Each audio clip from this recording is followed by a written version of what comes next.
నమస్కారం.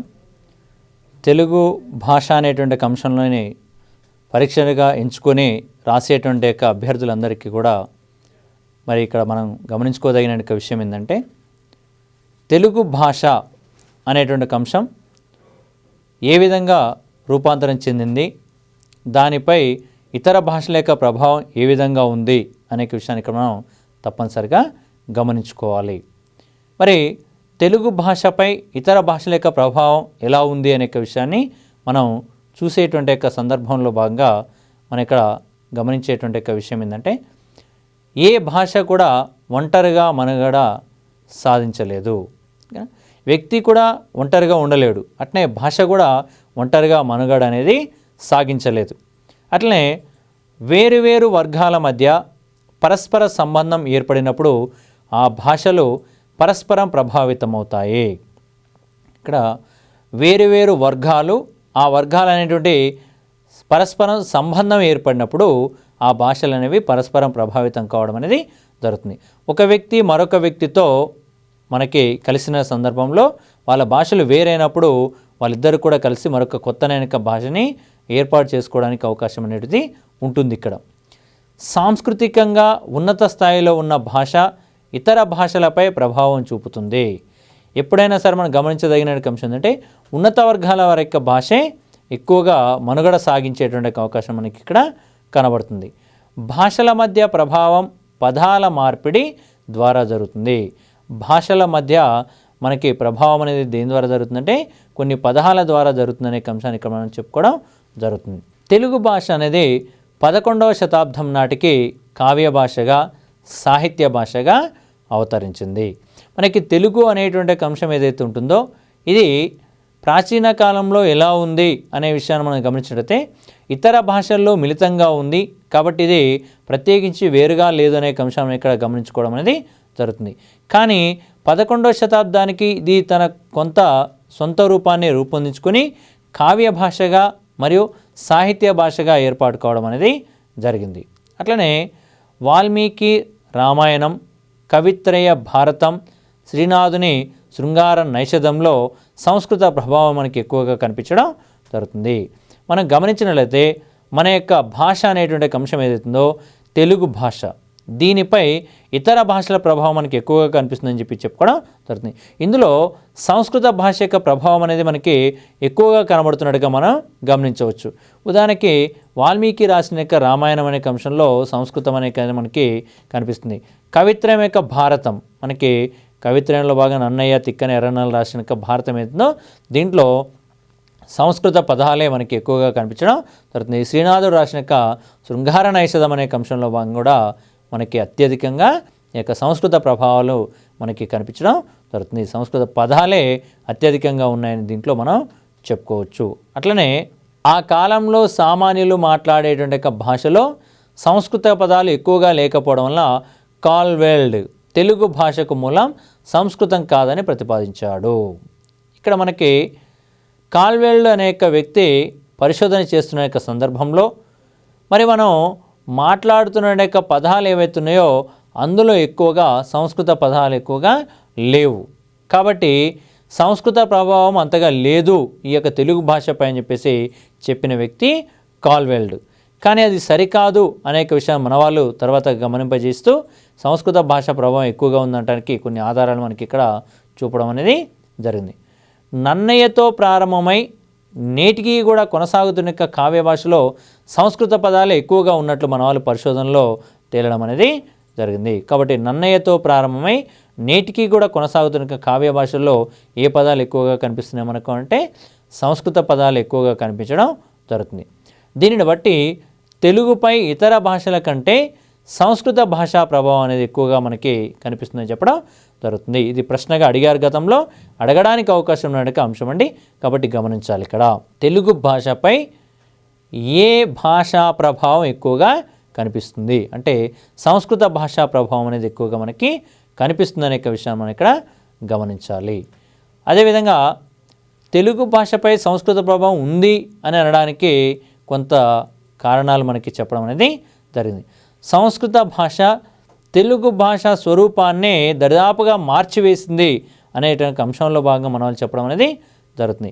ఎలా మార్చివేసిందని చెప్పి అంటున్నారు ఇక్కడ అంటే, ద్రావిడ భాషగా తెలుగు ఉన్నప్పుడు 10 అచ్చులు 21 హల్లులు మాత్రమే ఉన్నాయి. ఇక్కడ మనం గమనించదగిన విషయం, తెలుగు అనేది ద్రావిడ భాషల్లో భాగంగా ఉంది. అలా ఉన్నప్పుడు కేవలం 10 అచ్చులు 21 హల్లులు మాత్రమే మనకి ఇక్కడ కనిపించడం జరుగుతుంది. మరి నేడు చూసినట్టయితే ఆ పరిస్థితి మనకి ఇక్కడ లేదు. అత్యధికంగా మనకి అక్షరాలు అనేవి కనిపిస్తున్నాయి. కాబట్టి సంస్కృత ప్రభావం వల్ల వాటి యొక్క పరిమితి అనేది, పరిధి అనేది పెరిగింది అనే అంశాన్ని ఇక్కడ మనం చెప్పుకోవడం జరుగుతుంది. మరి తెలుగు వ్యాకరణం అనేది సంస్కృత వ్యాకరణం నుంచి ఏర్పడింది. మనకి సంస్కృత ప్రభావం అత్యధికంగా ఉందనడానికి గల కారణాలు ఏంటంటే వ్యాకరణాన్ని గమనించినట్లయితే సంస్కృతానికి సంబంధించిన అంశాలు ఎక్కువగా మనకి దీంట్లో కనబడుతున్నాయనే అంశాన్ని మనం ఇక్కడ చెప్పుకోవడం అనేది జరుగుతుంది. కాబట్టి ఏమంటారంటే సకల భాషకు సంస్కృతమే తల్లి వంటిది అనే అర్థంలో మన వాళ్ళు చెప్పడం అనేది జరిగింది. కాబట్టి దీన్ని బట్టి మనం ఏం అర్థం చేసుకోవాలంటే తెలుగుపై సంస్కృత భాష యొక్క ప్రభావమే అత్యధికంగా కనిపిస్తుంది. వ్యాకరణాన్ని గమనించినా, ఛందస్సు గమనించినా, ఏది గమనించినా కూడా అందులో మనకి సంస్కృత పదాలు అత్యధికంగా కనిపిస్తున్నాయని చెప్పేసి దీన్ని బట్టి చెప్పవచ్చు. ఉదాహరణకు మరికొన్ని గమనిస్తే నన్నయ్య సంస్కృతంలో రాసినటువంటి యొక్క గ్రంథం ఆంధ్ర శబ్ద చింతామణి. ఇది మొట్టమొదటి తెలుగు వ్యాకరణం.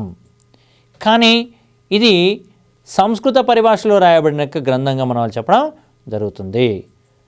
మొట్టమొదటి తెలుగు వ్యాకరణ గ్రంథం ఏంటంటే ఆంధ్ర శబ్ద చింతామణి.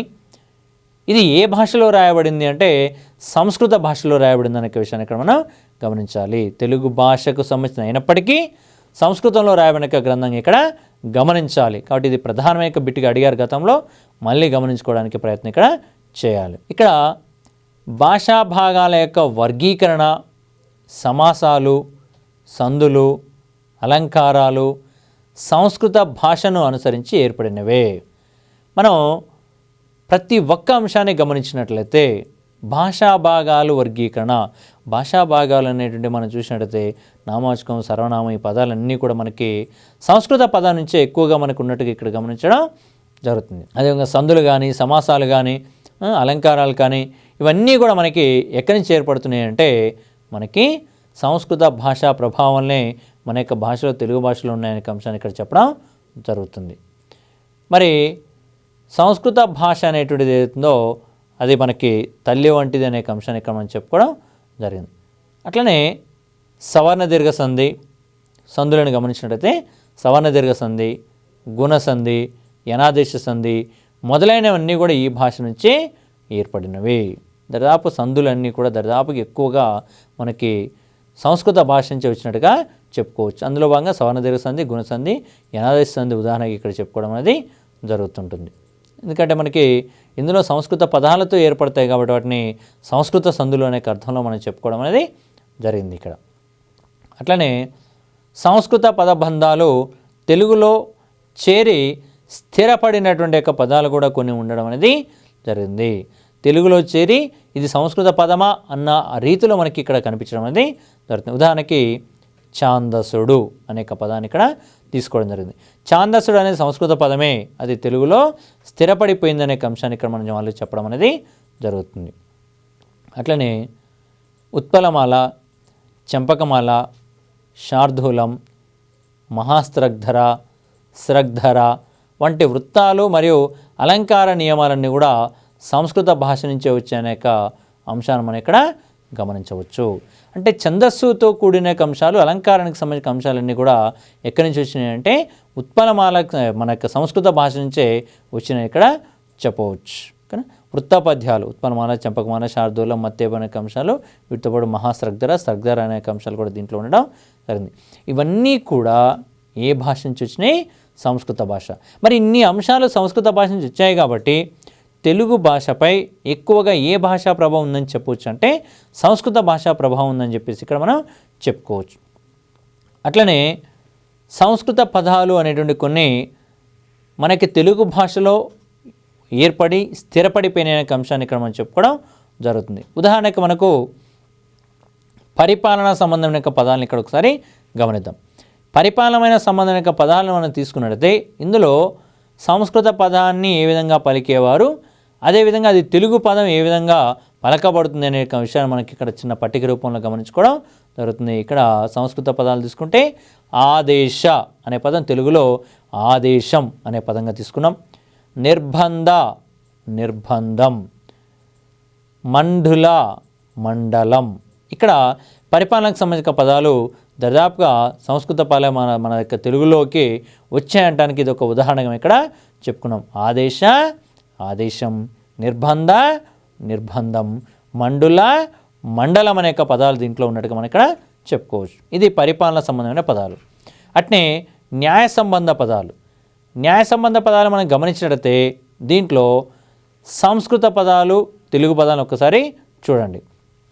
సంస్కృత పదాలు తీసుకున్నట్లయితే రుణ, అదే తెలుగు పదంలో రుణం అనే అంశంలో మనం ఇక్కడ చెప్పుకోవడం జరుగుతుంది. అట్లనే చట్ట చట్టం, ధర్మ ధర్మం, దండన దండన అనే అర్థంలోనే ఇక్కడ మనకి ఇవ్వడం అనేది జరుగుతుంది. కాబట్టి ఇక్కడ మనందరం కూడా గమనించదగిన అంశం ఏంటంటే సంస్కృత పదాలే ఎక్కువగా మన యొక్క తెలుగులో స్థిరపడ్డాయనడానికి ఇది ఒక ఆధారంగా మనకి ఇక్కడ చెప్పుకోవడం అనేది జరుగుతుంది. కాబట్టి వీటిని మనం గమనించుకోవాలి. రేపటి రోజు మనల్ని అడిగేటువంటి అంశం ఏంటంటే ఇక్కడ ధర్మం అనే పదం ఏ భాషా పదం నుంచి గ్రహించబడింది అనే అంశాన్ని కూడా అడగడానికి అవకాశం ఉంటుంది. కాబట్టి ఈ విషయం అందరం కూడా ఇక్కడ గమనిస్తూ మనందరం కూడా సంస్కృత భాషా పదాలు ఏవైతున్నాయో వాటిని ఏవి ఉన్నాయి ఇక్కడ గమనించుకోవాలి. అట్నే ఇతర పదాలు పరిపాలనా పదమైన న్యాయపరమైన అంశాలే కాకుండా ఇతర పదాలు కూడా కొన్ని వచ్చేసి మనకి యొక్క తెలుగులో చేరడం అనేది జరిగింది. ఉదాహరణకు స్నానం తెలుగులో తానం, అగ్ని అగ్గి, నిత్యం నిత్యం, సత్యం సత్యం, మస్త్ర మంతరం. ఈ విధంగా సంస్కృత పదాలు అనేటువంటివి తెలుగు భాషలోకి ఏర్పడాయని చెప్పేసి ఇక్కడ మనం చెప్పుకోవడం జరుగుతుంటుంది. కాబట్టి నిత్యం అనే పదం నిత్యం అనే పదంగా మనకి తెలుగులో ఏర్పడిందని చెప్పి చెప్పుకోవచ్చు. ఈ క్రింది వాటిలో సంస్కృత భాషా పదాలు ఏవి, లేదా సంస్కృత భాషా పదానికి తెలుగు రూపంలో వచ్చిన పదం ఏది అనే అవకాశం ఉంది. కాబట్టి ఇక్కడ మనం గమనించుకోవాలి. స్నానం అనేది తానంగా మారినట్లుగానే నిత్యం అనేది నిత్యం నిత్యం నిత్యం అనే అర్థంలో వచ్చినట్టుగా మనం ఇక్కడ గమనించుకోవాలి.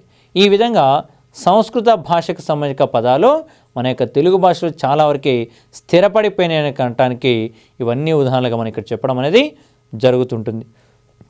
కాబట్టి మనం అందరం కూడా గమనించదగిన విషయం ఏంటంటే సంస్కృత పదాలు తెలుగులో ఏమేమి ఉన్నవి, అవి ఏ విధంగా స్థిరపడిపోయినవి అనే విషయాన్ని అభ్యర్థులందరం కూడా తెలుసుకున్నట్టయితే సరిపోతుందని చెప్పేసి మనం చెప్పుకోవడం జరుగుతుంటుంది.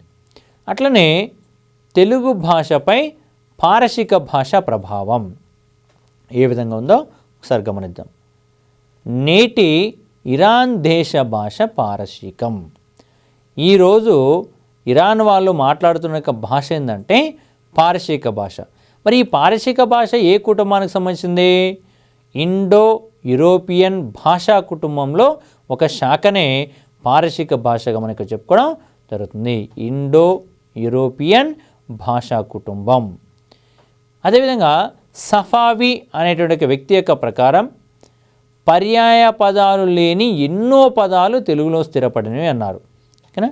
అంటే పారశీక పదాలు ఏవైతున్నాయో అవి పర్యాయ పదాలు లేని పదాలు ఉన్నాయి. అవి వచ్చేసి మన యొక్క తెలుగులో చాలా వరకు స్థిరపడిపోయినాయని చెప్పేసి అతని యొక్క ఉద్దేశం. అట్లనే మన భారతదేశాన్ని అనేక మంది యొక్క రాజులు పరిపాలింప చేయడం అనేది జరిగింది. అందులో మొఘలులు అనేక వారు కూడా ఒక రాజవంశంగా మనకి చెప్పుకోవడం జరుగుతుంది. మరి మొఘలుల కాలంలో పారశీక భాష అధికార భాషగా ఉండేది. మొఘలుల కాలంలో పారశీక భాష అధికార భాషగా ఉండేది. అయినప్పటికీ కూడా వాళ్ళు మనకి ఇక్కడ అనేక పదాలని మనకి దీంట్లో తెలుగులో చేర్చడానికి అవకాశం కల్పించారు వారు. మరి అదేవిధంగా ఉత్తర భారతదేశం వారు దక్షిణ భారతదేశంలోని ప్రజలతో మమేకం కావడంతో ఈ భాషా ప్రభావం ఎక్కువగా పడింది. అట్లనే రాజులు పాలించడం వలన ఈ పదాలు ఇచ్చినవి, మరియు మన ప్రాంతానికి సంబంధించిన ప్రజలు ఇతర ప్రాంతాల వారితో కలిసిపోవడం వల్ల కూడా ఈ యొక్క పదాలు మన యొక్క తెలుగులో చాలా వరకు చేరాయని చెప్పేసి ఇక మనం చెప్పుకోవడం జరుగుతుంది. అంటే ప్రాచీన తెలుగు సాహిత్యంలో కొన్ని శాసనాలలో పారిభాషిక పదాలు కనబడుతున్నాయి.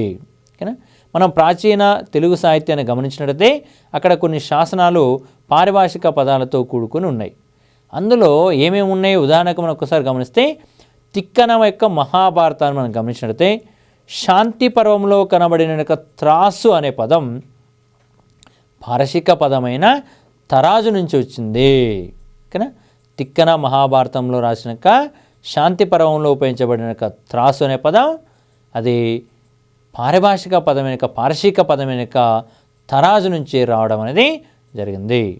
కాబట్టి ఇక్కడ గమనించుకోవాలి, త్రాసు అనే పదం మరియు తరాజు అనేక పదాలు ఏ భాషా పదాలు అనేక విషయాన్ని గమనించుకోవాలి. అంటే త్రాసు అనే పదం తరాజు అనే పారశిక భాషా పదం నుంచి వచ్చిందనే విషయాన్ని అభ్యర్థి గమనించగలిగినట్లయితే ఇది సమాధానం చేయడం చాలా సులువైన అంశంగా మనం ఇక్కడ చెప్పుకోవచ్చు.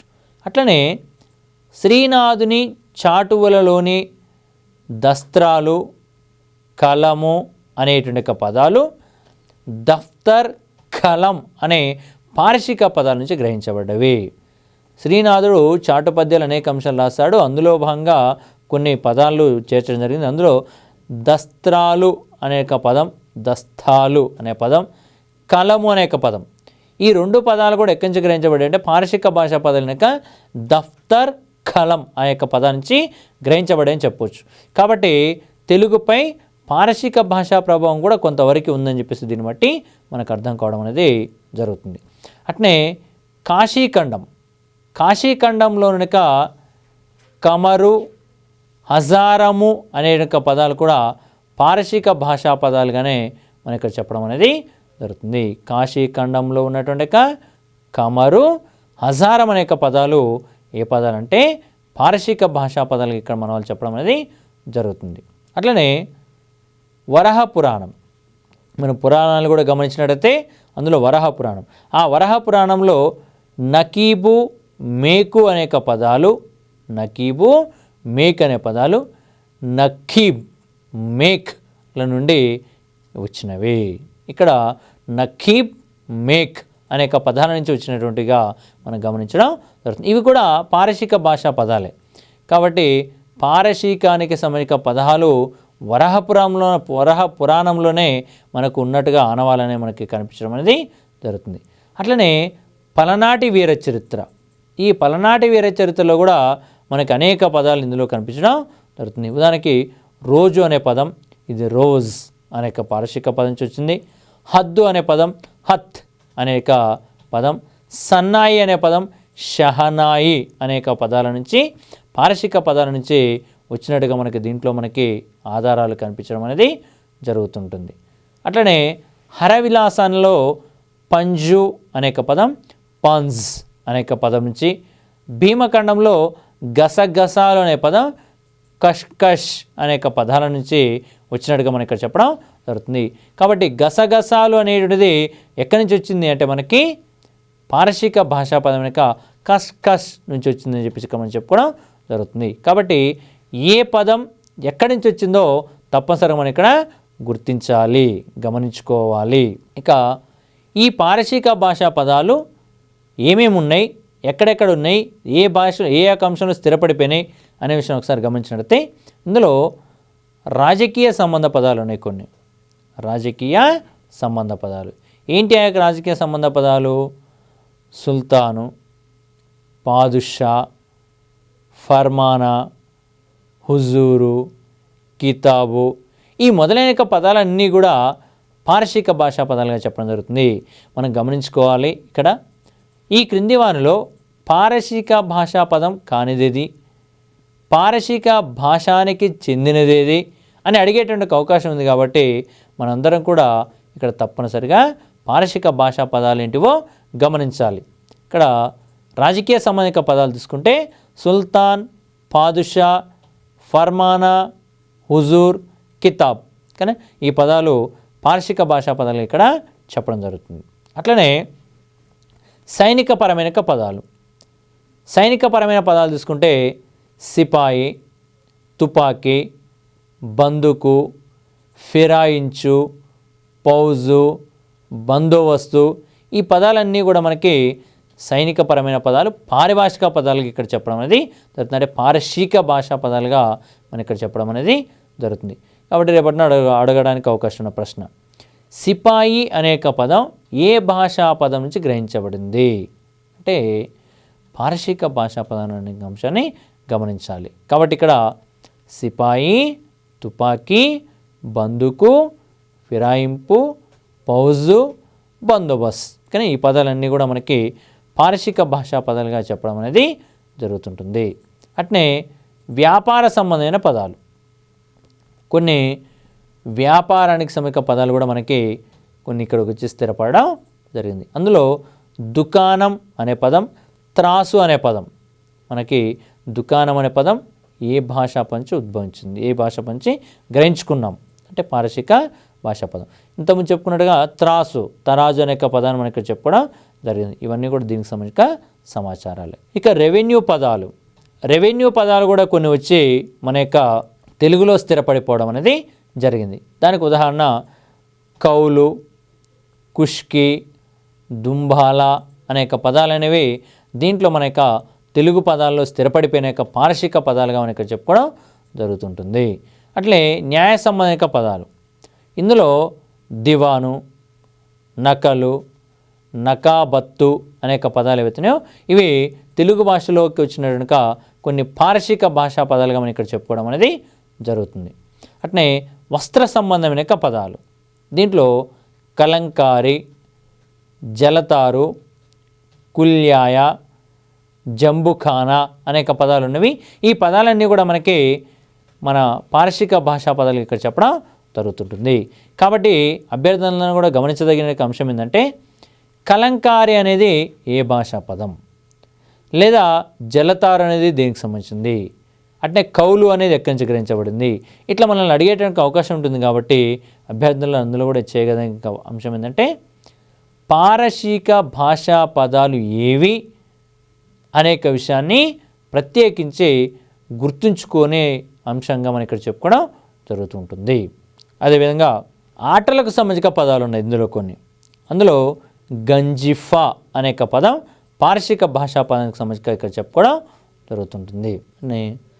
సామాన్య ప్రజలు కూడా ఉపయోగించే పదాలు కొన్ని మనకి ఇందులోకి రావడం అనేది జరిగింది. అందులో కుర్చీ, గాలు గాబు అనేక పదాలు కూడా దీంట్లో భాగంగా మనకి ఉన్నటువంటి అంశంగా చెప్పవచ్చు. అట్లనే కొన్ని పారశీక భాషా పదాలని ఒకసారి గమనించినట్టయితే ఫర్త్ అంటే పద్దు అని అర్థం, హకీం ఎకిమీడు అని అర్థం, కులాహ్ కుల్లా, బాజిర్ బజారు అనేక అర్థంలో ఇవి మన యొక్క పారశీక భాషా పదాలు ఇందులోకి వచ్చి స్థిరపడే అర్థం చెప్పడం జరుగుతుంది. కాబట్టి గుర్తుపెట్టుకోవాలి, ఫద్, హకీం, కులాహ్, బాజిర్ అనేక పదాలు సంస్కృత పారిభాషిక పదాలకి ఇక్కడ చెప్పడం జరుగుతుంది. పారశీక భాషా పదాలు. ఈ పారశీక భాషా పదాలకి అర్థాలు ఏంటి అని కూడా అడుగుతుంటాడు. కాబట్టి ఇక్కడ ఫర్ద్ అంటే పద్దు అని, హకీం అంటే ఎకిమీడ్ అని, కులాహ్ అంటే కుల్లా అని, బాజీర్ అంటే బజారు అనేక అంశాన్ని మనం ఇక్కడ గుర్తుంచుకోదగిన అంశం ఇక్కడ చెప్పవచ్చు. తెలుగు భాషపై ఉర్దూ భాష ప్రభావం. మరి తెలుగు భాష అనేటువంటి అంశాన్ని గమనించినప్పుడు ఉర్దూ భాష ప్రభావం ఎక్కువగా ఉంది దీని మీద అని చెప్పేసి ఇక్కడ మనం చెప్పవచ్చు. కారణం ఏమిటి అంటే మధ్యయుగంలో ఆవిర్భవించిన భాష ఉర్దూ భాష అని అర్థాన్ని చెప్పడం అనేది జరిగింది. మధ్యయుగంలో ఆవిర్భవించిన భాషనే ఉర్దూ భాష అని చెప్పవచ్చు. దీనికే మరొక పేరు ఏంటంటే లస్కర్ భాష అని కూడా పేరు కలదు. లస్కర్ భాష అని పిలవబడే భాష ఏంటంటే ఉర్దూ భాష అని చెప్పేసి ఇక్కడ మనం చెప్పుకోవడం జరుగుతుంటుంది. అట్లనే మహమ్మదీయుల యొక్క పాలన ఆంధ్ర కంటే తెలంగాణపై ఎక్కువ ప్రభావాన్ని చూపడం జరుగుతుంది. కాబట్టి ఇక్కడ ఉర్దూ ప్రభావం అనేది ఎక్కువగా ఉండడం చెప్పేసి చెప్పవచ్చు. ఎందుకంటే మనల్ని పరిపాలించిన గోల్కొండ ప్రభువులు ఎవరుతున్నారో వాళ్ళు ఆంధ్ర ప్రాంతం కంటే కూడా పూర్తి తెలంగాణనే ఎక్కువగా పరిపాలింప చేయడం అనేది జరిగింది. కాబట్టి తెలంగాణ ప్రాంతం ఏదైతే ఉంటుందో ఆ తెలంగాణ ప్రాంతంపై ఉర్దూ పదాల యొక్క ప్రభావం అనేది మనకి అత్యధికంగా ఉంటుందనే అంశాన్ని ఇక్కడ మనం గమనించుకోవాలి. అట్లనే అరబ్బీ, పారసీ, తుర్కీ, ఖడే బోలి ఈ నాలుగింటి యొక్క సమ్మేళనమే ఉర్దూ భాష అనే అంశాన్ని కూడా మనం చెప్పడం జరుగుతుంది. ఉర్దూ భాష అనేటువంటిది ఎలా ఏర్పడింది అంటే కొన్ని భాషల యొక్క సమూహం మరియు సమ్మేళనం అనే అంశాన్ని ఇక్కడ చెప్పుకోవడం జరుగుతుంది. ఏంటి ఆ యొక్క అంశాలు అంటే అరబ్బీ, పారసీ, తుర్కీ, ఖడే బోలి అనేక పదాలు దీనికి సంబంధించిన అంశాలుగా మనం ఇక్కడ గమనించవచ్చు. అట్లనే సుల్తానుల పాలనలో ప్రారంభమైన భాష మొఘలాయుల కాలంలో బాగా ప్రాధాన్యత సంతరించుకుంది. ఇక్కడ సుల్తానులు అనేక వారు ఎవరుతున్నారో వారి కాలం నుంచి కూడా మనం చూసినట్టయితే మొఘలాయుల కాలాన్ని కూడా పరిశీలించినట్టయితే ఇక్కడ మొఘలాయుల కాలంలోనే ఉర్దూ అనేది ఎక్కువగా ప్రాచుర్యం చెందినట్టుగా మనకి కొన్ని ఆధారాలు అనేవి లభ్యం కావడం అనేది జరుగుతుంది. అట్లనే కుతుబ్ షాహీల అధికార భాష పార్సీ. కుతుబ్ షాహీల అధికార భాష పార్సీ అయినప్పటికీ కూడా వాళ్ళు ఉర్దూ భాషకి ప్రాధాన్యత ఇవ్వడం అనేది జరిగింది. ఇక్కడ కుతుబ్ షాహీలు ఏ భాషకు ప్రాధాన్యత ఇచ్చారో ఉర్దూ భాషకు కూడా ప్రాధాన్యత ఇవ్వడం అనేది జరిగింది. మరి గోల్కొండ రాజ్యంలో నూతన భాష ఏర్పడింది. ఇదే దక్కనీ ఉర్దూ భాష. ఇదే దక్కనీ ఉర్దూ భాషగా మనం ఇక్కడ చెప్పుకోవచ్చు. అంటే మహమ్మద్ కులీ కుతుబ్ షా అనే గోల్కొండ రాజు దక్కనీ ఉర్దూలో కొన్ని వేల పద్యాలు రాశారు. కాబట్టి ఇక్కడ ఆ పద్యాలలో మన యొక్క తెలుగు పదాలు అనేటువంటి కూడా కొన్ని కనబడే అవకాశం ఉంది. కాబట్టి తెలుగు భాషకు సంబంధించిన అంశాలు ఉర్దూ పదాలలో కూడా మనకి కనిపిస్తున్నాయని ఇక్కడ చెప్పవచ్చు. అట్నే ఉర్దూ పదాలు తెలుగులో కూడా అనేకం కనిపిస్తున్నాయని చెప్పేసి కూడా ఇక్కడ మనం చెప్పుకోవచ్చు. తెలుగు కవులు ఉర్దూ పదాలు ఎక్కువగా ఉపయోగించారు. మన యొక్క తెలుగు కవులు ఉర్దూ సాహిత్యం పట్ల మమేకత పెంచుకొని వారు అందులోని యొక్క పదాలనే చాలా వరకు ఉపయోగించి రచనలు చేయడం అనేది జరిగింది. అట్లనే కొంతమంది కవులు ఉర్దూ ఛందస్సులో ఉన్నటువంటి యొక్క రదీఫ్, కాఫియా అనేక నియమాలను కూడా పాటించడం అనేది జరిగింది. ఇక్కడ చాలామంది కవులు ఏం చేశారు, మనకి ఇక్కడ ఉర్దూ సాహిత్యంలో ఉన్న ఛందస్సులో ఉన్న నియమాలు ఏవైతున్నాయో వాటిని కూడా వాళ్ళు పాటించడం అనేటువంటిది జరిగింది. కాబట్టి మనం ఇక్కడ గమనించదగినటువంటి విషయం మనకి ఉర్దూ ప్రభావం అనేది అత్యధికంగా దీనిపై ఉందని చెప్పేసి చెప్పవచ్చు. మరి ఈనాటి తెలుగులోని ఎన్నో పదాలు గమనించినట్లయితే ఛత్రి, ఖాతా, కలం, షికారు, బజారు, బేజారు, జగడం, సిఫాయి, చౌకీదారు, తమాషా, సిఫార్సు, మహల్, రొట్టె ఈ పదాలన్నీ కూడా మనకి ఉర్దూ భాషా పదాలుగానే మనం ఇక్కడ గమనించుకోవడం అనేది జరుగుతుంది. చౌకీదార్ అనే పదం ఏ భాషా పదం తెలుగుపై ప్రభావాన్ని చూపింది అని ఇక్కడ అడిగే అవకాశం ఉంది. అదేవిధంగా మహలు అనేక పదం, సిఫార్సు అనే పదం, ఖాతా అనే పదం, ఈ విధంగా ఏ పదాలు ఏ భాషపై ఎక్కువగా ప్రభావాన్ని చూపాయని చెప్పేసి అడగడానికి అవకాశం ఉంది. కాబట్టి ఈ క్రింది వానిలో మనకి ఉర్దూ భాషా పదం కానిదేది, ఉర్దూ భాషా పదం అయినదేది అని అడిగే అవకాశం ఉంది. కాబట్టి ఇక్కడ కలం, షికార్ అనేక పదాలు ఏవైతున్నాయో అవి మనకి సంస్కృత ఉర్దూ భాషా పదాలుగానే ఇక్కడ మనం గమనించుకోదగిన విషయం. ఇక ఉర్దూ ప్రభావంతో సాహిత్య రచన కూడా కొనసాగింది. ఉర్దూ ప్రభావంతో సాహిత్య రచన కూడా కొనసాగింది. ఉదాహరణకి కైఫియత్తులు అనేక అంశం ఉర్దూ భాష ప్రభావంతో రాయబడిన అంశాలు. అట్లనే దాశరథి గారు రాసిన గాలిబ్ గీతాలు, సదాశివ గారు రాసిన రుబాయిలు, కాళోజీ గారు రాసిన జీవన గీత, సినారే గారు రాసిన గజళ్ళు, వీటన్నిటిని మనం పరిశీలించినట్లయితే వాటిలో తప్పకుండా ఉర్దూ పదాలు మిళితమై ఉన్నాయనే అంశం మనం గమనించుకోవడం అనేది జరుగుతుంది. కాబట్టి మనం అందరం కూడా ఇక్కడ గమనించుకున్నటువంటి ఒక అంశం ఏంటంటే తెలుగు భాషపై ఇతర భాషల యొక్క ప్రభావం అనేది ఏ విధంగా ఉంది అనే విషయం మనం ఇక్కడ గమనించుకోవాలి. ఇక్కడ తప్పనిసరిగా మనం తెలుగు భాషపై ఇతర భాషల యొక్క ప్రభావం అనేటువంటిది మనకి కనిపిస్తుందని చెప్పేసి చెప్పవచ్చు. ఇది దీనికి సంబంధించిన సమాచారం. తెలుగు భాషపై మనకి సంస్కృతం, పారశీక భాష అనేటువంటిది ఏ విధమైన ప్రభావాన్ని చూపింది, దాంట్లో ఉన్న పదాలు ఏమిటి అనేక విషయాన్ని మనం గమనించడం అనేది జరిగింది. అదేవిధంగా తెలుగు భాషపై ఆంగ్ల భాష ప్రభావం అనేది ఎంతవరకు ఉందనే విషయాన్ని ఇక్కడ మనం గమనించడానికి ప్రయత్నం చేద్దాం. సంస్కృత భాష అనేటువంటిది ఏ విధంగా అయితే అత్యధికంగా ప్రభావాన్ని చూపిందో దాని తర్వాత తెలుగును ఎక్కువగా ప్రభావితం చేసిన భాష ఆంగ్లం అనే అంశాన్ని ఇక్కడ మనం గమనించుకోవడం అనేది జరుగుతుంటుంది. దీనిని 2 కోణాల్లో చూడవచ్చు. ఒకటి తెలుగు భాషపై ఆంగ్ల భాష ప్రభావం, 2 తెలుగు సాహిత్యంపై ఆంగ్ల భాష ప్రభావం. అంటే తెలుగు భాషపై అన్నప్పుడేమో కొన్ని పదాలు అనేటువంటివి వచ్చి చేరడం అనేది జరుగుతుంటుంది. అదే సాహిత్యంపై అన్నప్పుడేమో ఇక్కడ గ్రంథాల రచన అనేటువంటి అంశంలో కూడా ఈ యొక్క అంశం ప్రభావం చూపడం అనేది జరుగుతుంటుంది. ఇది దీనికి సంబంధించిన సమాచారం. ఇందులో తెలుగు భాషపై ఆంగ్ల భాష ప్రభావం అనే అంశం ఒకసారి చూడడానికి ప్రయత్నం చేద్దాం. కొన్ని పదాలు తెలుగు పదాలే అన్నంతగా ఇమిడిపోవడం అనేది జరిగింది. ఆ పదాలను మనం విడదీయడానికి లేదు, అసలు ఇది తెలుగు పదమా ఆంగ్ల పదమా గుర్తించలేనటువంటి మాదిరిగా ఇందులో చేరిపోవడం అనేది జరిగింది. కొన్ని పదాలకేమో సమానమైన దేశీయ పదాలు దొరకనటువంటి పరిస్థితి మనకి ఇక్కడ గమనించడం అనేది జరుగుతుంది, కనపడడం అనేది జరుగుతుంది. మరి ఏంటి ఆ యొక్క పదాలు అనే విషయం ఒకసారి గమనిస్తే, ఉదాహరణకు రోడ్డు.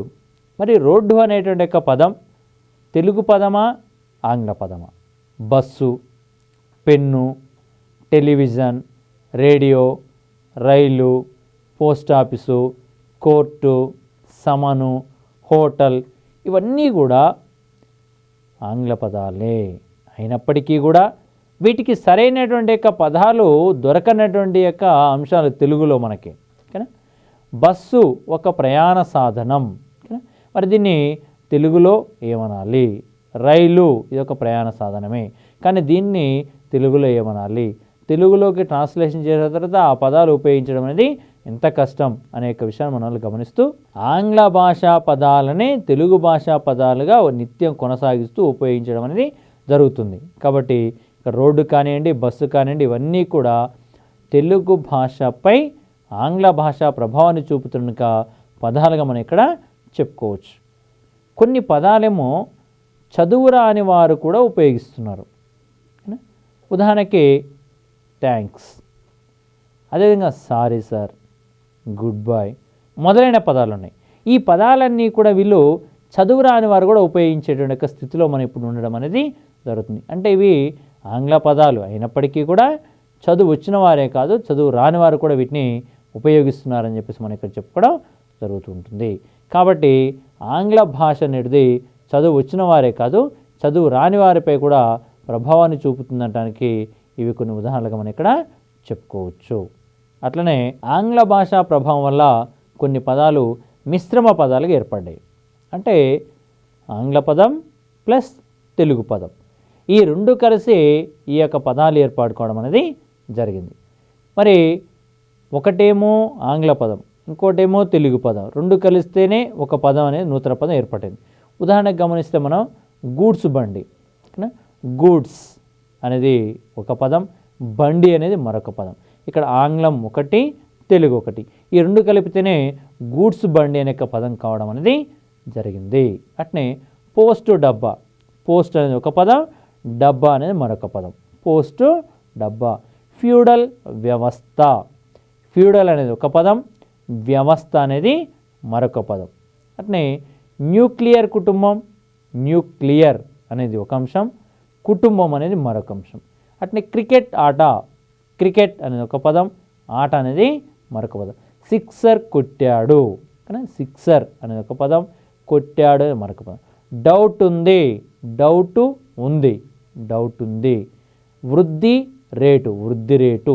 ఇట్లా మనం గమనించినట్టయితే కొన్ని పదాలు ఆంగ్ల పదం, తెలుగు పదాల యొక్క మిశ్రమ పదాలుగా మనకి ఇక్కడ చాలా పదాలు గమనించడం అనేది జరిగిన ఒక విషయం ఇది. కాబట్టి డౌట్ ఉంది అనే పదాన్ని విడదీస్తే డౌట్ ప్లస్ ఉంది అంటారు. ఇది ఒక ఆంగ్ల పదం, ఒక తెలుగు పదం, కాబట్టి ఇది ఒక మిశ్రమ పదంగా మనం ఇక్కడ గమనించాలి. తెలుగు వ్యాకరణంపై కూడా ఈ యొక్క ఆంగ్లం అనేది ప్రభావాన్ని చూపడం అనేది జరిగింది. ఎలా చూపింది అనే విషయాన్ని గమనిస్తే తెలుగులో భాషా భాగాలు 5 ఉండగా ఆంగ్లంలో 8 గలవు. భాషా భాగాలు మనకు తెలుగులో ఎన్ని ఉన్నాయంటే కేవలం 5 ఉన్నాయి. కానీ ఆంగ్లంలోకి వచ్చేసరికి 8 భాషా భాగాలన్నీ కనబడతాయి. కొంతమంది తెలుగు వ్యాకరణకారులు ఏం చేస్తారంటే ఆ 8 భాషా భాగాల గురించి కూడా ఇక్కడ మనకు చెప్పడం అనేది జరుగుతుంది.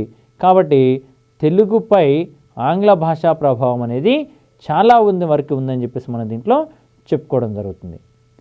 అట్లనే మొదటగా మన యొక్క తెలుగులో వాక్యాన్ని గమనించినట్లయితే కేవలం సామాన్య వాక్యం, మహావాక్యం అనే అంశాలు ఉండడం జరిగింది. కేవలం సామాన్య వాక్యం, మహావాక్యం అనే అంశం ఉంది. కానీ ఆంగ్ల భాష సంపర్కంతో సామాన్య వాక్యం, సంయుక్త వాక్యం, సంశ్లిష్ట వాక్యం, ప్రత్యక్ష వాక్యం, పరోక్ష వాక్యం అని ఈ విధంగా అనేక వాక్యాలు అనేవి ఏర్పాటుకోవడం అనేది జరుగుతుంది. సామాన్య వాక్యం అంటే మనకు దాంట్లో ఒకే ఒక సమాపక క్రియతో కూడి ఉండేదని చెప్పేసి మనం నేర్చుకోవడం జరుగుతుంది. అట్లనే సంయుక్త, సంశ్లిష్ట వాక్యాన్ని కూడా మనం గమనించినట్లయితే ఇక్కడ సమాపక, అసమాపక క్రియలని ఆధారంగా చేసుకొని ఏర్పాటు చేయబడిన అంశాలుగా మనం ఇక్కడ చెప్పవచ్చు. అక్కడేమో మహావాక్యం అన్నాం, ఇక్కడేమో సంయుక్త వాక్యం, సంశ్లిష్ట వాక్యం అనే అర్థాలను ఇక్కడ మనం చెప్పుకోవడం అనేది జరుగుతుంటుంది. కాబట్టి వాక్యాలు అనేటువంటివి ఆంగ్ల భాషా ప్రభావం చేత దీంట్లోకి చేరినవనటానికి ఇక్కడ ఉదాహరణగా చెప్పడం జరిగింది. ప్రత్యక్ష వాక్యం ఒక వ్యక్తి చెప్పినటువంటి యొక్క మాటలు ఏవైతున్నాయో వాటిని ఉన్నట్టుగా చెప్పేటువంటి అంశమే ప్రత్యక్ష వాక్యం. పరోక్ష వాక్యం మరి ఒక వ్యక్తి చెప్పిన మాటల్లో కొంత మార్పు చేసి చెప్పేటువంటి దాన్ని పరోక్ష వాక్యం అనే అంశాన్ని చెప్పడం జరుగుతుంది. ఇక్కడ ఆంగ్లంలో డైరెక్ట్, ఇండైరెక్ట్ అనే అంశాన్ని చెప్పే సందర్భంగా చెప్పవచ్చు. కాబట్టి ప్రత్యక్ష వాక్యం, పరోక్ష వాక్యం, వాక్యాల వెనుక సామాన్య, సంయుక్త, సంశ్లిష్ట వాక్యాలు అనేవి ఏ భాషా ప్రభావం చేత మన యొక్క తెలుగులో స్థిరపడిపోయినాయి అంటే ఆంగ్ల భాషా ప్రభావం చేత స్థిరపడిపోయినాయని చెప్పేసి ఇక్కడ మనం చెప్పుకోవడం జరుగుతుంది. తెలుగు సాహిత్యంపై ఆంగ్ల భాషా ప్రభావం. ఆంగ్ల భాషా ప్రవేశానికంటే ముందు పురాణాలు, ప్రబంధాలు, ఇతిహాసాలు, శతకాలు, ద్విపద పద్యాలు, చంపు పద్యాలు ఇలా కొన్ని ప్రక్రియలు మాత్రం ఉండేది. తెలుగు అనేటువంటిది ఆంగ్ల భాషా ప్రభావానికి గురికాక ముందుకు కొన్ని పురాణాలు ఉన్నాయి, ప్రబంధాలు ఉన్నాయి, ఇతిహాసాలు ఉన్నాయి, శతకాలు, ద్విపదలు, చంపు పద్యాలు ఇట్లా కొన్ని రకాల ప్రత్యేక ప్రక్రియలు మాత్రమే ఉన్నాయి. కానీ తెలుగు భాషపై ఆంగ్ల భాషా ప్రభావం ఎప్పుడైతే పడిందో ఆ సందర్భంలో దీంట్లో నూతనమైనటువంటి యొక్క ప్రక్రియలు అనేటువంటివి వెలవడం అనేది జరిగింది. ఉదాహరణకి జీవిత చరిత్ర, స్వీయ చరిత్ర, ఉపన్యాసాలు, నాటిక, కథానిక, వ్యాసం, విమర్శ అనే అంశాలు మనకి ఇక్కడ కనిపిస్తున్నాయి. ఇక్కడ మనల్ని అడిగేటువంటి ఒక ప్రశ్న ఏంటిది అంటే గమనించదగిన విషయం, జీవిత చరిత్ర అనేటువంటిది ఏ భాషా ప్రభావం చేత ఏర్పడింది లేదా తెలుగులోకి రాబడింది అని అడిగే అవకాశం ఉంది. కాబట్టి జీవిత చరిత్ర అయినా, స్వీయ చరిత్ర అయినా, ఉపన్యాసమైన, నాటిక, కథానిక, వ్యాసం, విమర్శ ఈ పదాలన్నీ కూడా ఎక్కువగా, ఈ ప్రక్రియలను ఎక్కువగా ఆంగ్ల భాషా ప్రభావం చేత మన యొక్క తెలుగులోకి రావడం అనేటువంటి అంశం జరిగింది. కాబట్టి ఈ విషయాన్ని మనం తప్పకోకుండా ఇక్కడ గమనించుకోవాలి. ఆంగ్ల భాషా ప్రభావంతో తెలుగులోకి వచ్చిన గ్రంథాలు కొన్ని మనకి ఇక్కడ కనబడుతున్నాయి. అందులో మొట్టమొదటి యొక్క గ్రంథం మంగళగిరి ఆనంద కవి రాసినటువంటి యొక్క పద్య ప్రబంధం అనే అంశం ఉంది. ఆ పద్య ప్రబంధం పేరు వేదాంత రసాయనం అనే క్రైస్తవ మత గ్రంథం. మొట్టమొదటగా తెలుగులోకి వచ్చినటువంటి యొక్క గ్రంథం, ఆంగ్ల భాషా ప్రభావంతో తెలుగులోకి వచ్చిన మొట్టమొదటి గ్రంథం పేరు వేదాంత రసాయనం. ఈ వేదాంత రసాయనం రాసింది ఎవరు అంటే మంగళగిరి ఆనంద కవి. ఇది ఒక క్రైస్తవ మత గ్రంథంగా మనం ఇక్కడ చెప్పుకోవడం అనేది జరుగుతుంది. అట్లనే పింగళి ఎల్లన గారు, మరి ఇతడు 1780లో రాసినటువంటి తోభ్య చరితం అనేటువంటి క్రీస్తు చరిత్ర ఏదైతే ఉంటుందో ఈ క్రీస్తు చరిత్రపై మనకి ఒక పుస్తకాన్ని, ఒక గ్రంథాన్ని రాయడం అనేది జరిగింది. అది కూడా ఆంగ్ల భాషా ప్రభావం అనేటువంటి అంశంలో భాగంగా తీసుకొని రాయడం అనేది జరిగింది. అట్నే 1860లో బైబిల్ అనేది తెలుగు అనువాదం చేయబడింది. మనకి బైబిల్ని తెలుగులోకి ఎప్పుడు 1860లో అనువాదం చేసిన అంశాలు మనకి ఇక్కడ కనబడడం జరుగుతుంది. అట్లనే 1821లో కాంబెల్ ప్రచురించిన తెలుగు నిఘంటు అనే అంశం కూడా మనకి ఇక్కడ ప్రత్యేకమైన సాక్ష్యంగా మనకి కనిపించడం అనేది జరుగుతుంటుంది. మనకి తెలుగు భాష సాహిత్యంపై ఆంగ్ల భాష యొక్క ప్రభావం ఉంది అనడానికి ఇవి కొన్ని కారణాలుగా మనకి ఇక్కడ చెప్పడం అనేది జరుగుతుంటుంది. ఇకపోతే 1853లో సిపి బ్రౌన్ అనేక వ్యక్తి కూర్చున్నటువంటి తెలుగు ఇంగ్లీష్ తెలుగు నిఘంటువులు అనేవి తెలుగు వ్యాకరణం అనే అంశాలు ఏవైతున్నాయో ఇవి మనకి తెలుగు భాషలో వచ్చిన అంశాలుగా చెప్పవచ్చు. అంటే ఆంగ్ల భాషా ప్రభావంచే రాయబడిన అంశాలు ఇక్కడ మనం చెప్పడం జరుగుతుంది. కాబట్టి గమనించుకోవాలి, ఇక్కడ తెలుగు ఇంగ్లీష్ నిఘంటు ఎవరు రూపొందించారు, లేదా ఇంగ్లీష్ తెలుగు నిఘంటు ఎవరు రూపొందించారు, తెలుగు వ్యాకరణం అనే అంశాన్ని ఎవరు రూపొందించారు అంటే ఇక్కడ సిపి బ్రౌన్ అనే అంశాన్ని ఇక్కడ గుర్తుపెట్టుకోవాల్సిన అవసరం ఎంతైనా ఉంటుంది. ఇంకా కాల్వెల్డ్ ప్రచురించిన ద్రావిడ భాషల తులనాత్మక వ్యాకరణం అనే గ్రంథం కూడా చాలా ప్రధానమైన అంశంగా చెప్పడం జరుగుతుంది. ఇందులో కొన్ని ఆంగ్ల భాషా పదాలు మనకి ఉన్నట్టుగా మనకి ఆనవాళ్ళు కనిపించడం అనేది జరుగుతుంది. కాబట్టి ద్రావిడ భాషల తులనాత్మక వ్యాకరణం అనే గ్రంథాన్ని రాసినది ఎవరు అంటే కాల్వెల్డ్ అనే విషయాన్ని మనం గుర్తుపెట్టుకోవాలి. ఇది గతంలో అడిగిన ప్రశ్న, ఇక ముందు కూడా అడగదగిన ప్రశ్నగా మనం ఇక్కడ చెప్పుకోవడం అనేది జరుగుతూ ఉంటుంది. తెలుగు తమిళం రెండు కూడా ద్రావిడ భాషా కుటుంబానికి చెందినవి. ఇందులో తూర్పు చాళుక్యులు తెలుగువారు, చోళులేమో తమిళవారు. మరి తూర్పు చాళుక్యులు ఎవరైతే ఉన్నారో వారు చోళులతో సంబంధాలు నెలకొల్పుకోవడం అనేటువంటిది జరిగింది. ఇక్కడ దానికి ఉదాహరణ విమలాదిత్యుడి యొక్క భార్య పేరు కుందవి. ఈమె చోళుల యొక్క ఆడబిడ్డ. కాబట్టి చోళులు తమిళ ప్రాంతానికి వారసులు కాబట్టి వారు మన యొక్క తెలుగు వారితో మమేకం కావడం వల్ల తెలుగు తమిళం అనే పదాలు రెండు కూడా ఒక పరిభాషక పదాలుగా ఇందులో కలిసిపోవడం అనేది జరుగుతుంటుంది. అట్లనే విమలాదిత్యుని యొక్క కుమారుడు రాజరాజ నరేంద్రుడు. ఈ విమలాదిత్యుని యొక్క కుమారుడి పేరు రాజరాజ నరేంద్రుడు, ఇతని భార్య పేరు అమ్మంగాదేవి. ఈమె కూడా ఒక చోళుల యొక్క ఆడబిడ్డనే కావడం వలన ఇక్కడ తెలుగు భాషపై తమిళ భాషా ప్రభావం చాలా వరకు ఉందని కూడా చెప్పుకోవచ్చు. తమిళ వేదంగా పిలువబడుతున్న యొక్క గ్రంథం తిరుక్కురల్. మరి కొన్ని మహాకావ్యాలు ఉన్నాయి మనకు తమిళంలో. అందులో కంబరామాయణం, శిలప్పాధికారం అనేది తమిళంలో వెలువడిన మహాకావ్యాలుగా మనం ఇక్కడ చెప్పడం అనేది జరుగుతుంటుంది. ఇది ఈ విధంగా తమిళం అనేటువంటి అంశానికి సంబంధించిన కొన్ని అంశాలు ఇందులో ప్రధానంగా ఉన్నాయని చెప్పేసి మనం ఇక్కడ చెప్పుకోవడం జరుగుతుంటుంది.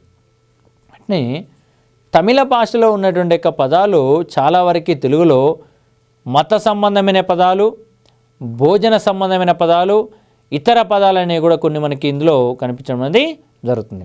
తమిళ భాషకి సంబంధించిన పదాలు, కొన్ని మత సంబంధమైన పదాలు తెలుగులో వచ్చినాయి అనుకున్నాం. మరి మత సంబంధమైన పదాలు ఏంటివి అనే విషయం మనకు ఒకసారి గమనిస్తే తిరు, ఆల్వారు, నైనార్, నంబి, నాంచారి, తిరునాళ్ళు, తాయారు, అలివేలు మంగ, జీయర్, తంబి. ఈ పదాలన్నీ కూడా మనకి తమిళానికి సంబంధించిన పదాలుగా మనం ఇక్కడ చెప్పుకోవడం అనేది జరుగుతుంది. ఇప్పుడు ఆల్వార్లు, నయనార్లు అనే విషయాలు మనం గమనించినట్లయితే శైవ మతానికి సంబంధించిన వాళ్ళు, వైష్ణవ మతానికి సంబంధించిన వాళ్ళుగా మనం ఇక్కడ ప్రధానంగా వాళ్ళని చెప్పుకోవచ్చు. తాయార్ అనే పదం, అలివేలు మంగ అనే పదాలు, ఇవన్నీ కూడా మనం శ్రీనివాసుని కనుక తలుసుకున్నప్పుడు మనకు కనిపించేటువంటి పదాలుగా చెప్పవచ్చు.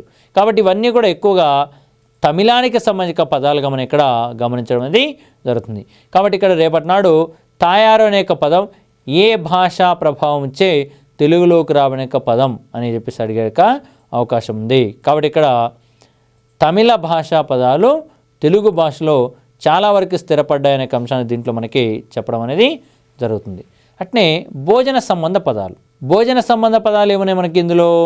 సాంబారు, సాపాటు, వడ, దోసె, ఇడ్లీ, ఉప్మా, ఈ పదాలన్నీ కూడా మనకి భోజన సంబంధ పదాలకి ఇక్కడ చెప్పడం జరుగుతుంది.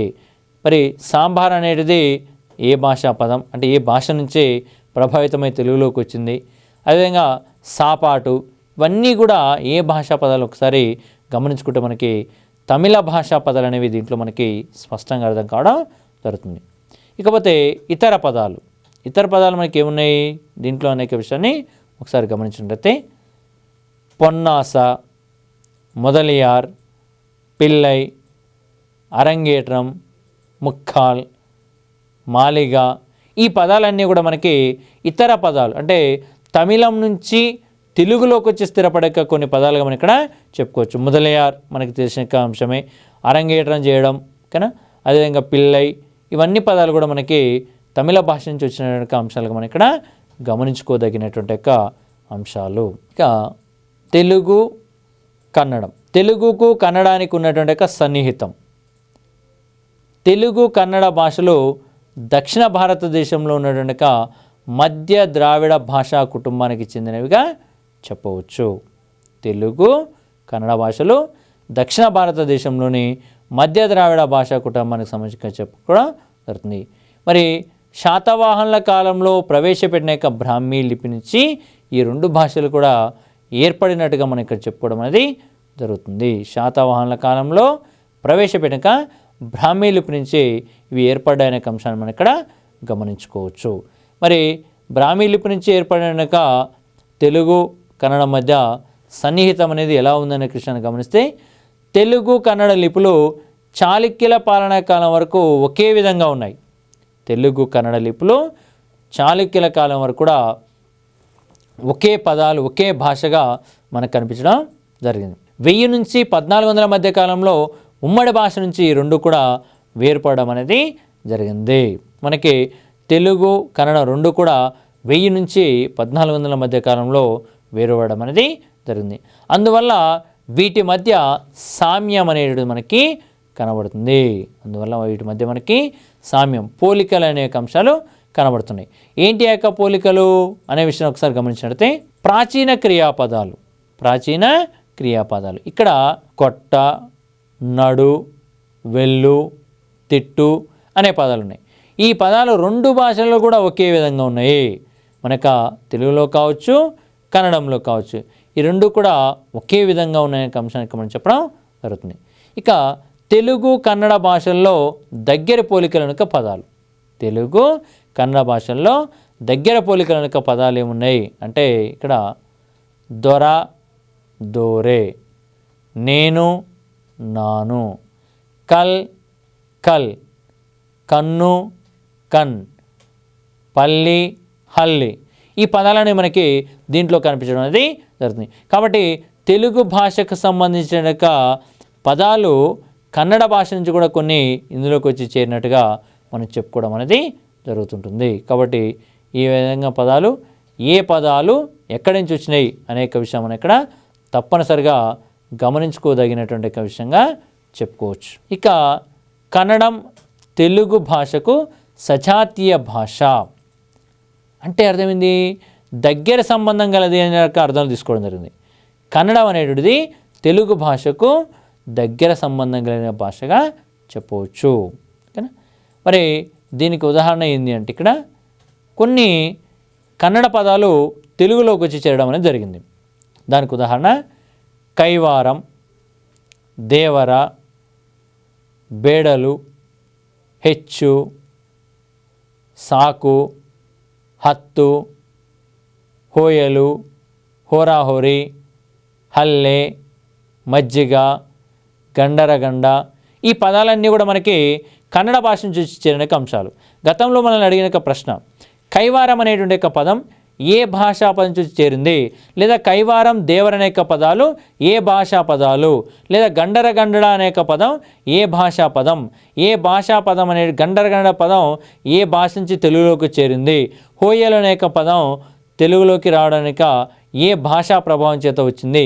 ఇట్లా మనం అనేక రకాలుగా అడిగేటువంటి అవకాశం ఉంది. కాబట్టి ఇక్కడ వీటన్నిటికీ మనం తప్పనిసరిగా గుర్తుపెట్టుకోవాలి. కైవారం, దేవర, అదేవిధంగా బేడలు, హల్లె, హల్తు, హెచ్చు, మజ్జిగ, హోయలు, సాకు, అదే గండరగండ మరియు హోరాహోరి. ఈ పదాలన్నీ కూడా కన్నడ భాషా పదాలు అనే అంశం ఇక్కడ చెప్పుకోవడం అనేది జరుగుతుంది. అట్లనే పంప కవి చాళుక్యరాజు హరికేసరి 2 కోరికపై విక్రమార్కుని విజయం అనే పేరుతో మహాభారతాన్ని కన్నడంలో రాశాడు. ఓకేనా. మనకి కన్నడానికి తెలుగుకు సన్నిహిత సంబంధాలు ఉన్నాయని చెప్పేసి అనడానికి గల కారణాలు ఏంటి అనే విషయం ఒకసారి గమనిస్తే, పంప కవి ఇతడు మనకి కన్నడంలో ప్రసిద్ధమైన కవి, ఆది కవి అనే అర్థంలో మనం చెప్పుకోవడం అది జరుగుతుంది. మరి అలాంటి మహానుభావుడే హరికేసరి యొక్క సూచనల మేరకు ఇక్కడ భారతం అనే అంశాన్ని, మహాభారతం అనే అంశాన్ని సంస్కృత పరిభాషలో రాసినట్టుగా మనకి ఇక్కడ చెప్పడం జరుగుతుంటుంది. ఇది విక్రమార్కుని విజయం అనే పేరుతో కన్నడంలో రాయబడింది అనే అంశాన్ని మనం ఇక్కడ చెప్పుకోవడం జరుగుతుంది.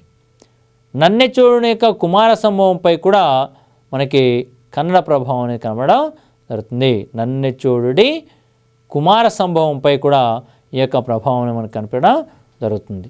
ఇకపోతే తెలుగు సాహిత్యం కంటే ముందు కన్నడ సాహిత్యం ఉంది. మనకి ఇది ప్రశ్నగా అడిగే అవకాశం ఉందండి.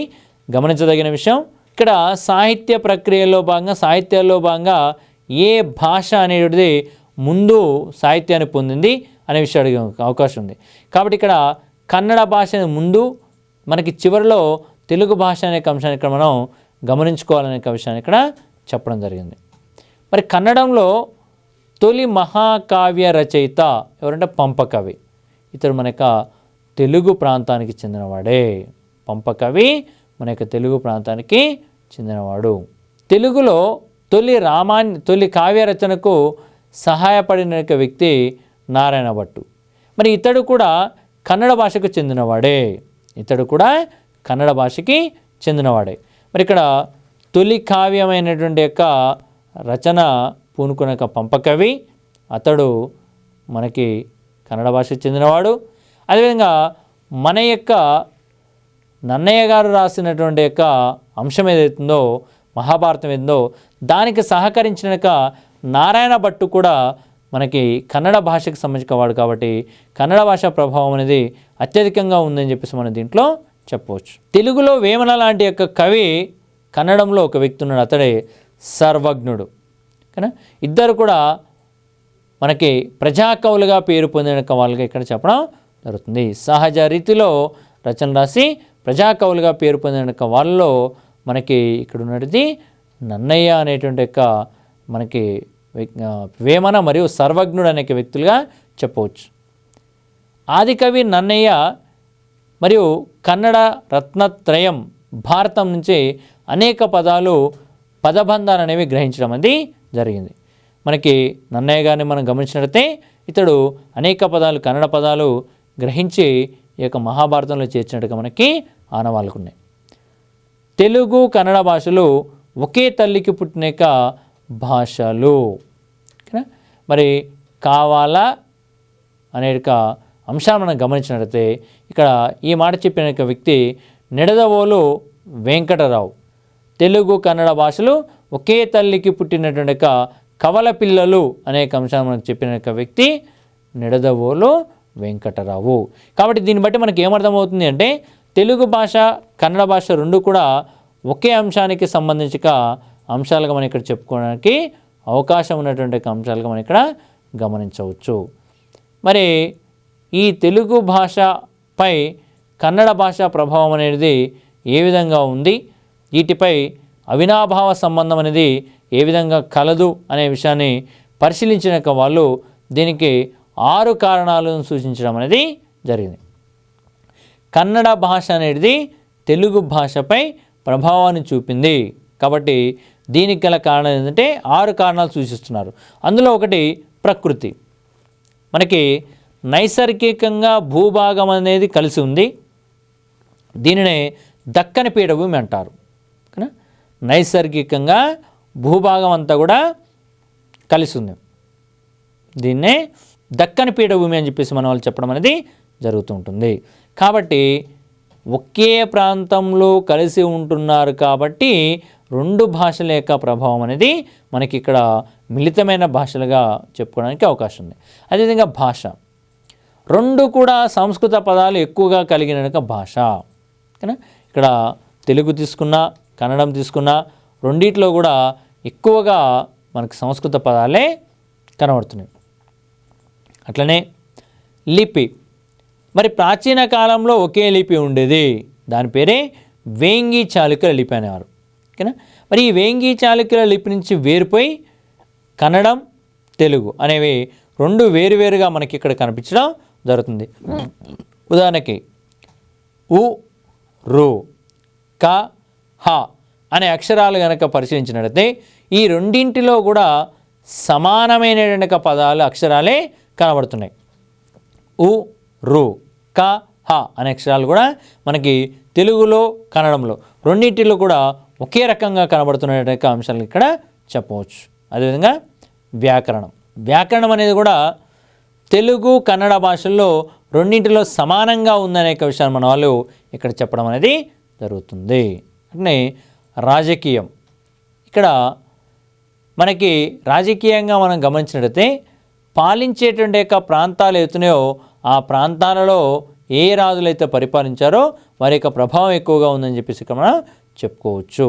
దీంట్లో చాళుక్యులు విజయనగర రాజులు రెండు కూడా ప్రాంతాలని వారిద్దరే పరిపాలించడం అనేది జరిగింది. కాబట్టి రెండు ప్రాంతాలని కూడా చాళుక్యులు విజయనగరం పరిపాలించారు కాబట్టి ఈ రెండు భాషల యొక్క ప్రభావం అనేది మనకు దీనిపై ఉన్నాయని చెప్పేసి ఇక్కడ చెప్పుకోవచ్చు. అట్నే మతం, బసవేశ్వరుడు స్థాపించిన వీరశైవ మతం తెలుగుదేశంలో బాగా వ్యాప్తి చెందింది.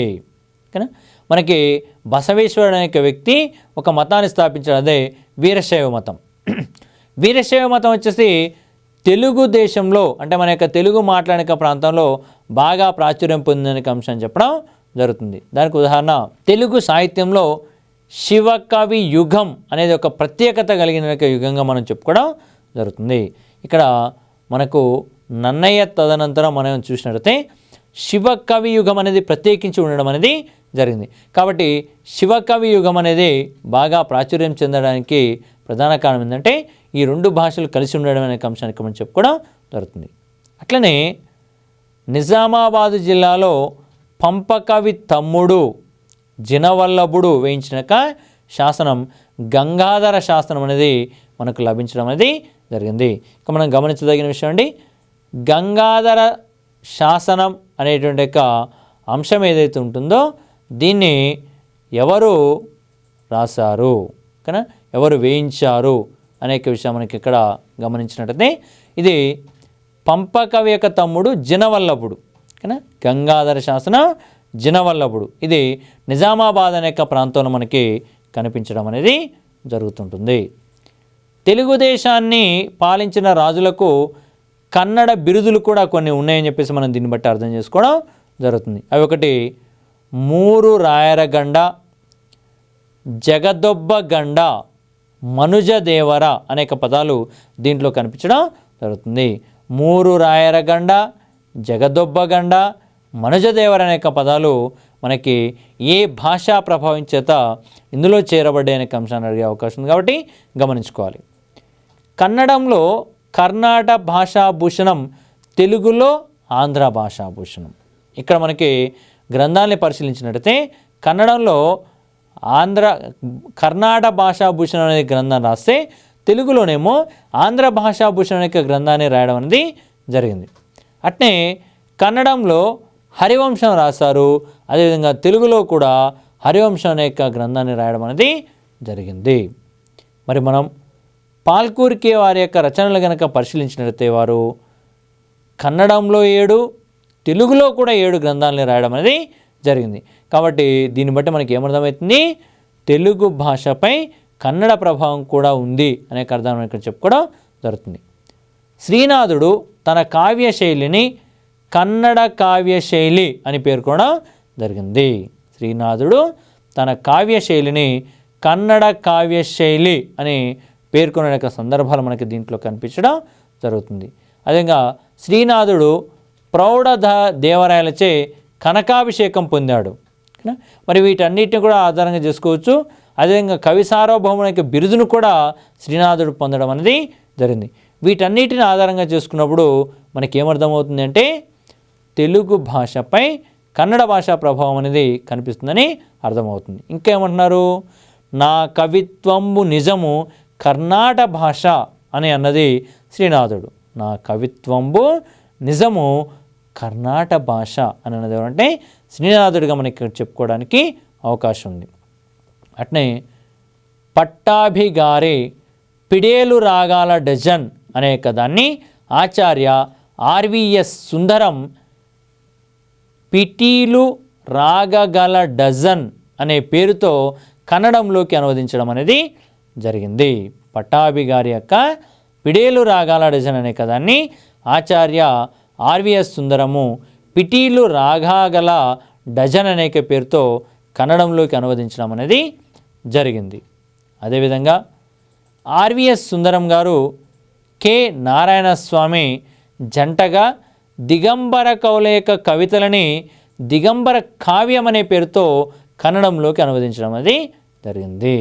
దిగంబర కవిత్వం అనేటువంటి అంశాన్ని దిగంబర యొక్క కావ్యం అనే పేరుతో కన్నడంలోకి అనువదించడం అనేది జరిగింది. ఇక గురజాడ వారి కన్యాశుల్కం నాటకాన్ని కందాడై కృష్ణయ్యం గారు కన్నడంలోకి అనువదించడం అనేది జరిగింది. ఈ విధంగా తెలుగు భాషపై తమిళం, కన్నడం అనేక భాషల యొక్క ప్రభావాలు కూడా ఉన్నాయని చెప్పేసి మనం దీన్ని బట్టి చెప్పుకోవడం అనేది జరుగుతుంది. ఇది ఈనాటి యొక్క క్లాస్.